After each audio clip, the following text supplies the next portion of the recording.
Hello, a common problem with Canvas and Google happens a lot if you're signed in to a non Jordan School District account on Canvas.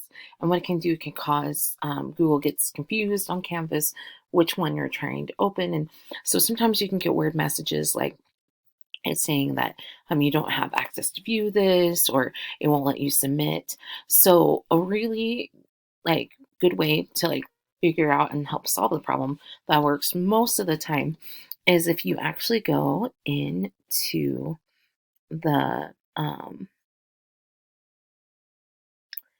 go into you're in this assignment here. I'll let you access it. Okay, open up another tab and go to Google. And what you need to do is make sure you're signed out of all other Google accounts, like just in case your brother, your sister, your dog, if your dog has a Google account, um, and go in and you click on the icon that should have a face or a symbol or initials. Okay, and you see here who's signed in. Like I can see here, and if I had another account, it would show me, oh, this person signed in too, and this person signed in. So you want to hit sign out, so you're like signing out of all the Google accounts. Okay, and then you want to do sign in. Okay, and then if it has your school account on there already, that's great. You can click on sign in, or you can say use another account, and you want to log into your Jordan District Gmail account. So the how you log into Chromebooks at school. Okay, so I'm going to go ahead and sign into mine. Yay.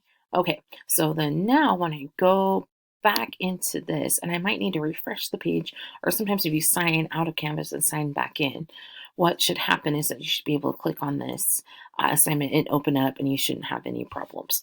A lot of times, the permissions on Google Documents and Google Slides and stuff like that is set up for only Jordan School District people with that ending to be able to view it. So if you're trying to view it from another one, it won't work for you. Also, just so you know, if you are doing like a Google embedded document, um, you can click on this and it'll make the screen bigger. You can also, instead of I'm a teacher, so of course it's going to have the share button right here, but it should have a submit button here. Once you're done with the assignment, you can click on submit, and then I'll give you a timestamp right underneath here about when your Google document was submitted. So if you're having problems, this is a great way to kind of help get out of that problem. Cheers.